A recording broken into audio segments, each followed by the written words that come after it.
Welcome to Roman military equipment. The strength of Rome was directly dependent on its military supremacy and fundamentally militaristic society. Regular citizens, comprised mostly of farmers and herders, joined to protect their land and families. In return for their service, members of this civic army were allowed to vote. Trained to be highly disciplined and obedient to superior officers, citizen soldiers developed a deep sense of loyalty to their city.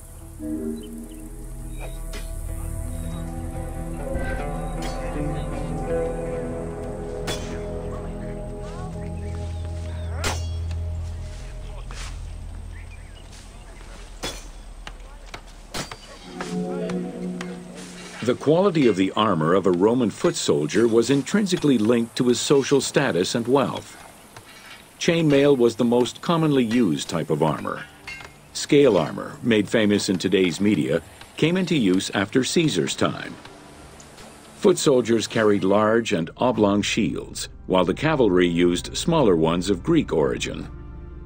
Soldiers were expected to carry their own kit, including the tools required for the construction of forts and tents.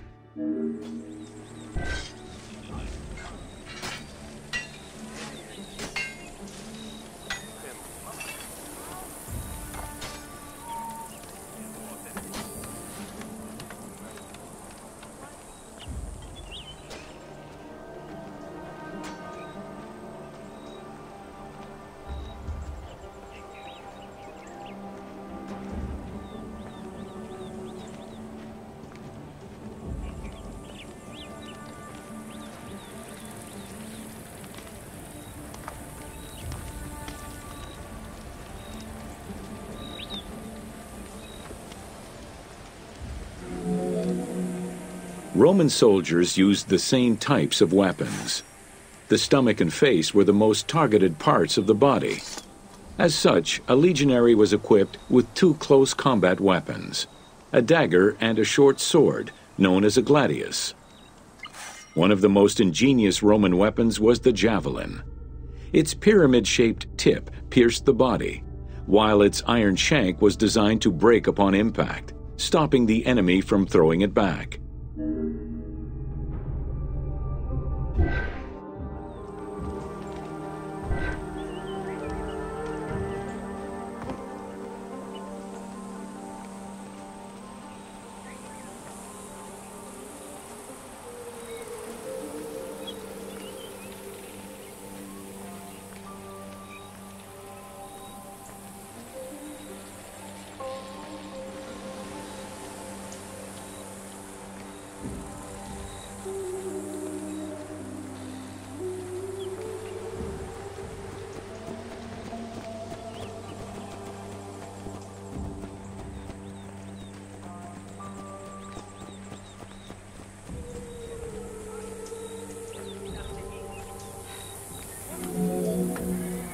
During their conquests, the Romans regularly transformed enemy technologies to add to their own formidable arsenal. After capturing a Carthaginian vessel, the Romans adopted its better features and constructed a superior fleet of ships. Adapting heavy artillery designs from Greek models aided the Romans in building catapults and ballistae. The latter became an iconic symbol of Roman warfare.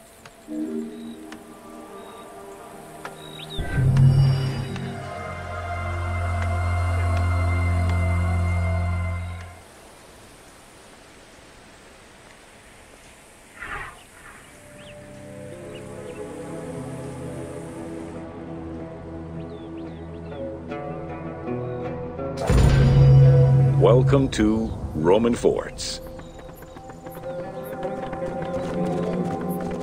The size of a Roman military camp, known as a castrum, varied significantly depending on how many soldiers it needed to accommodate.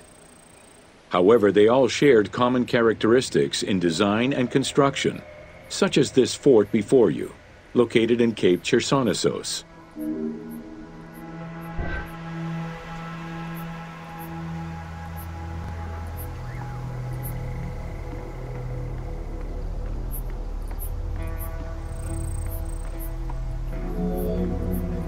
Rectangular in shape, the forts were heavily fortified by ramparts and a ditch system. The walls were reinforced with parapets, essentially an extension at the roofline which allowed a protective barrier for patrolling soldiers. Depending on the availability of materials, some forts were built with stone, timbers, stacked turf, and particularly in the eastern part of the empire, baked brick.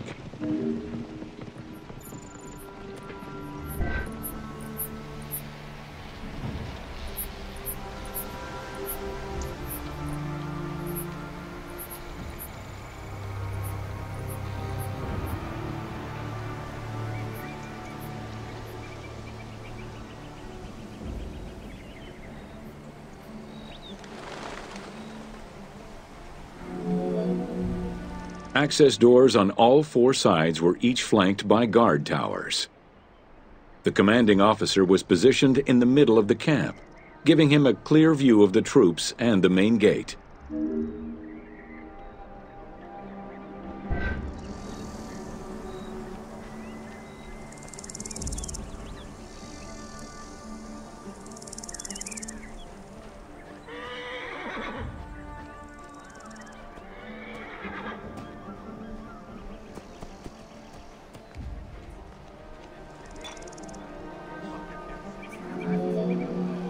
Along with sleeping barracks for the soldiers, the fort also had a granary that was expected to hold rations for a year or longer. To ensure the health of the soldiers, every camp was equipped with medical staff and a hospital. A clean water supply with conduits for a bathhouse and latrines was included in the construction of every fort.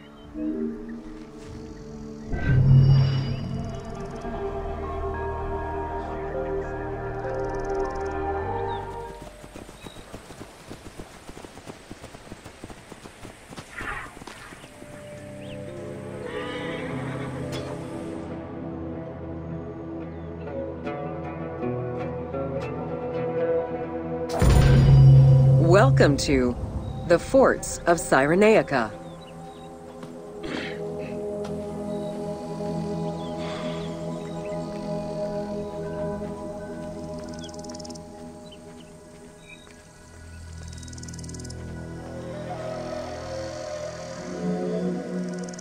Cyrenaica was a Libyan region under Roman control, gifted to Rome by one of Cleopatra's ancestors.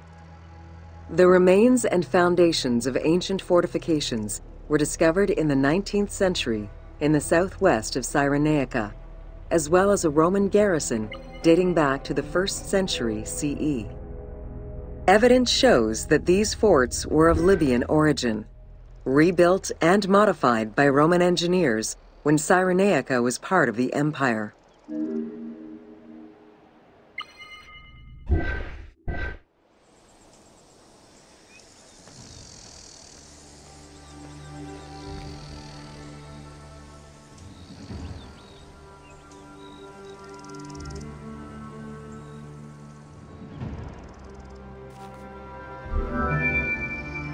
Stone was the most commonly used material to build forts in Egypt and Cyrenaica. Though no real proof of a fortress similar to the one before you has been uncovered in that region, the team chose to add it as a worthy and awe-inspiring end-of-game challenge for the player.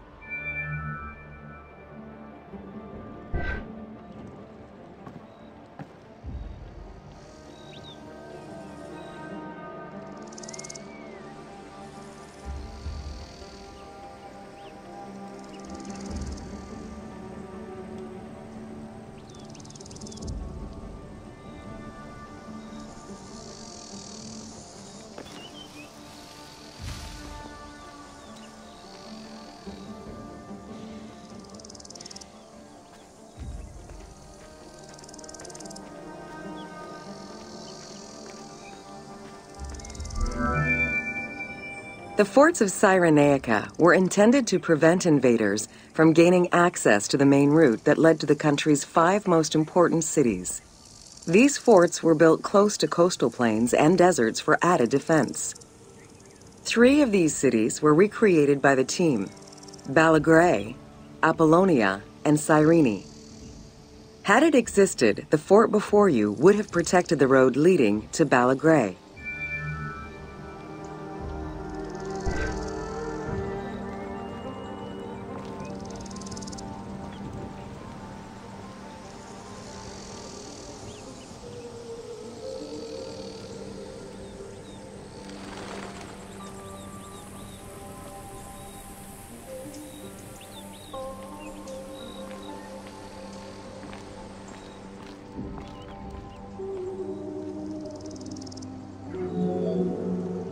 Other than reference to an attack around 404 CE and a military reorganization by Emperor Justinian during the 6th century CE, we still know little of the Roman military presence in Cyrenaica.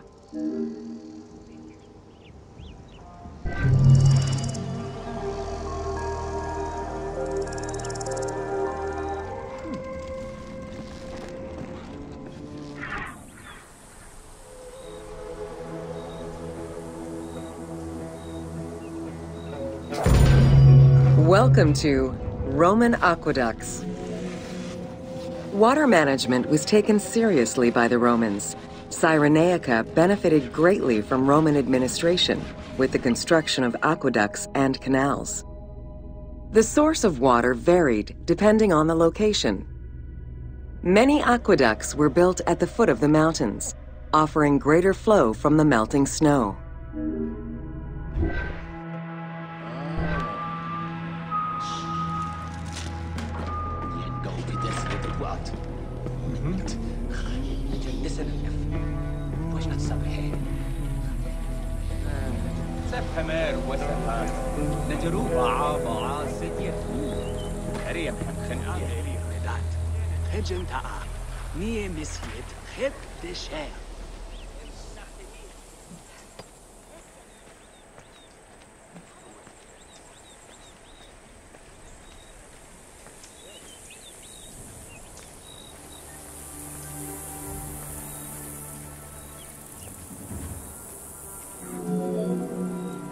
The ability to transport water over a greater distance increased agricultural production. Some aqueducts were reported to be over 7 kilometers in length. Where the Greeks of Libya originally focused mainly on olive trees and figs, which required less water, the advent of Roman aqueducts allowed for a far greater crop diversity. Every farm's water use was carefully scheduled.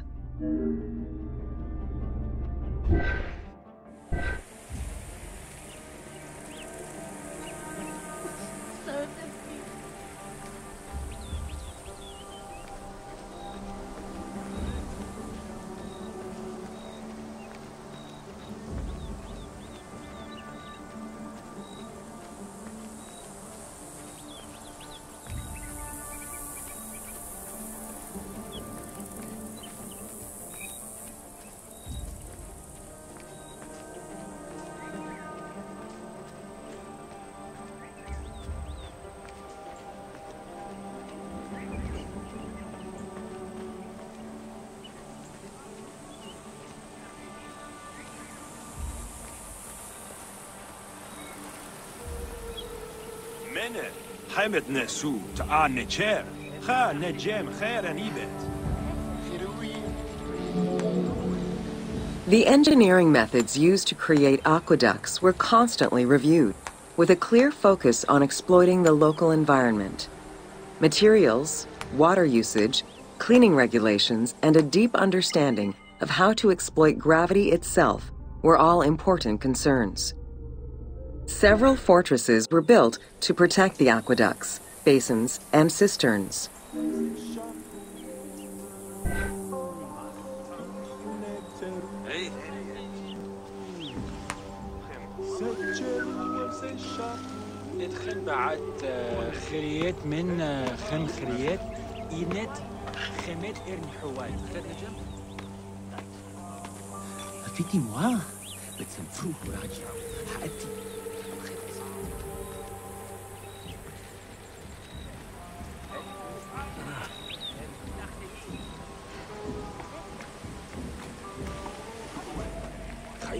عفو بتسيو سجم أستع هو خاؤه نب إمنتم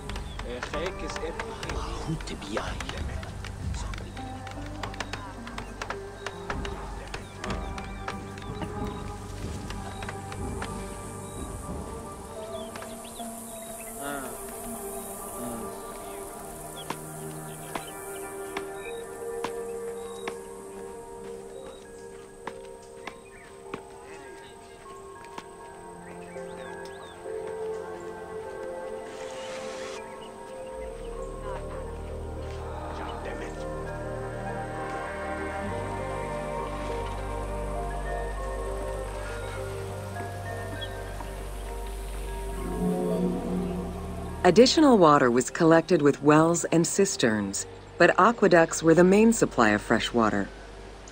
The water was distributed based on the collective needs of the city, before the private needs of an individual.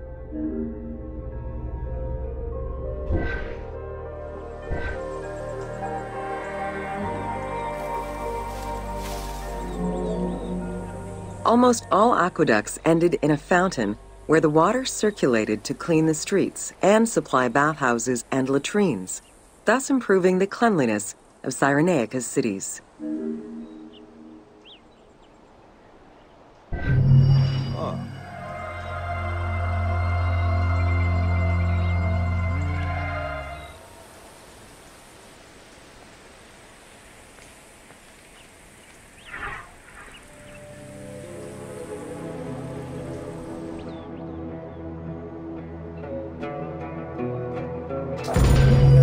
Welcome to Crucifixion.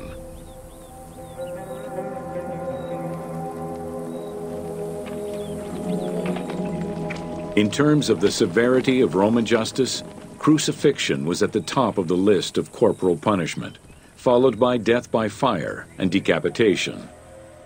The upper class considered crucifixion unworthy of their position. Those lucky enough to have Roman citizenship were also exempt from such treatment.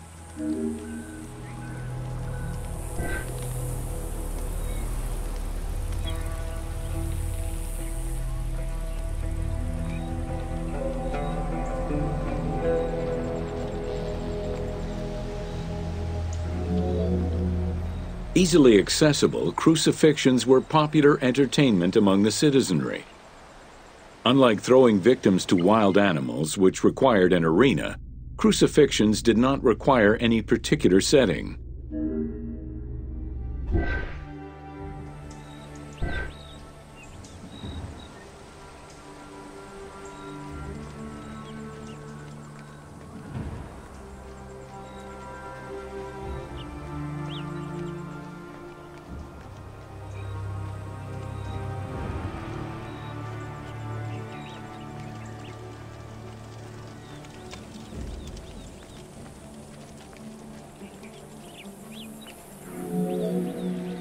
Those subjected to crucifixion were almost always slaves, traitors, and lower-class citizens. Roman deserters were crucified because the betrayal of the soldiers was perceived as endangering the lives of Roman citizens.